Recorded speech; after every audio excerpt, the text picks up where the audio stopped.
Pasti anda teringat tentang telefon pondok awam yang menyebabkan kita sentiasa bergayut dekat situ dan mengambil masa yang lama untuk bercakap melalui telefon tersebut.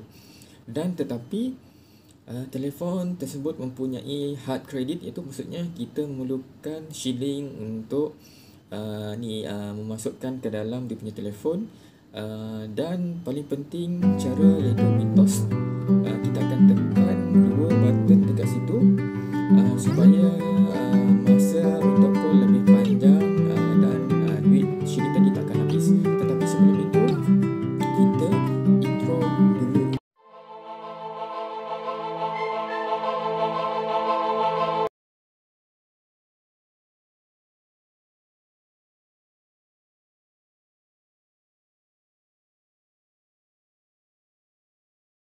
Assalamualaikum dan selamat kembali ke NHTube. Kepada yang telah subscribe, terima kasih. Dan kepada yang baru datang ke channel ini, selamat datang dan jangan lupa support NHTube, subscribe NHTube. So, seperti dalam tajuk iaitu pasti anda teringat akan nostalgia penggunaan telefon pondok awam dekat mana-mana. Contoh, dia akan ada di taman perumahan, kampung dan bandar-bandar kecil ketika itu. So, telefon pondok awam ni memerlukan shilling untuk memastikan kita boleh menghubungi orang lain. Okey, tetapi sebelum itu, jangan lupa teknologi memainkan peranan penting dalam industri telekomunikasi itu. Sebelum ini, telefon bimbit belum diwujudkan lagi dan telefon rumah kepada yang berkemampuan ataupun orang kaya ketika itu. Tetapi apa orang cakap, telefon pondok awam adalah teknologi telekomunikasi yang amat penting ketika itu. Okey, sebelum ini apa yang kita nampak tentang telefon pondok awam? Okey, sebelum wujudnya telefon bimbit dan telefon rumah yang betul-betul memudahkan kita, so kita tak perlu keluar dan berbaris panjang. Okey, seperti dalam gambar ini, yang ni ramai tengok gambar kartun dekat sebelah ini yang berbaris panjang ketika itu dan mengambil masa yang agak lama untuk menggunakan perkhidmatan tersebut. So, nostalgia itu membantu kita menggambarkan betapa pentingnya teknologi ketika itu tentang penggunaan telefon pondok awam yang memudahkan rakyat ataupun memudahkan masyarakat mengambil peluang untuk menggunakan teknologi tersebut. Hanya menggunakan shilling, tak kisah mungkin 20 sen, 10 sen, 50 sen. Kalau masa tu 50 sen dia agak lama sikit. So, kita boleh menghubungi dan ada orang lain yang dekat belakang. Contoh, kalau ada satu pondok telefon awam sahaja ketika itu ataupun di kampung tu, kalau ada banyak, bolehlah dia nak guna mana-mana tempat. Kalau satu, Allahualam lah, memang tunggu sampai panjang lah. Esok pagi pun belum tentu siap kalau dah bergayut.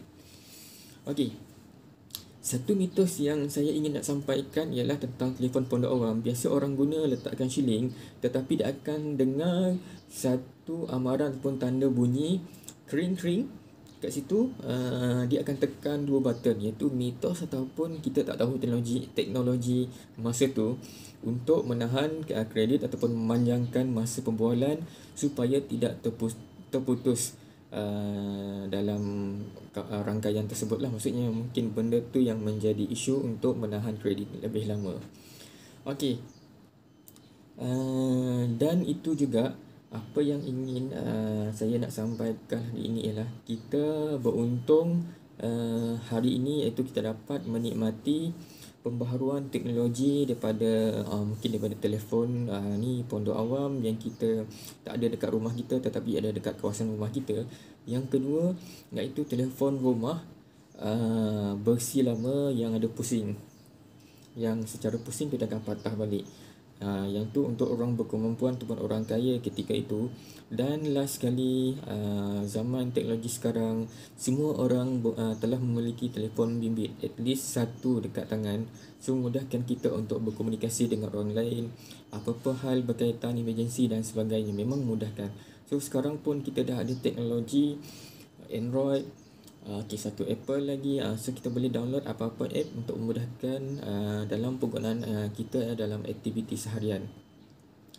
So, hargailah teknologi. Itulah perkembangan tentang telefon waktu dulu.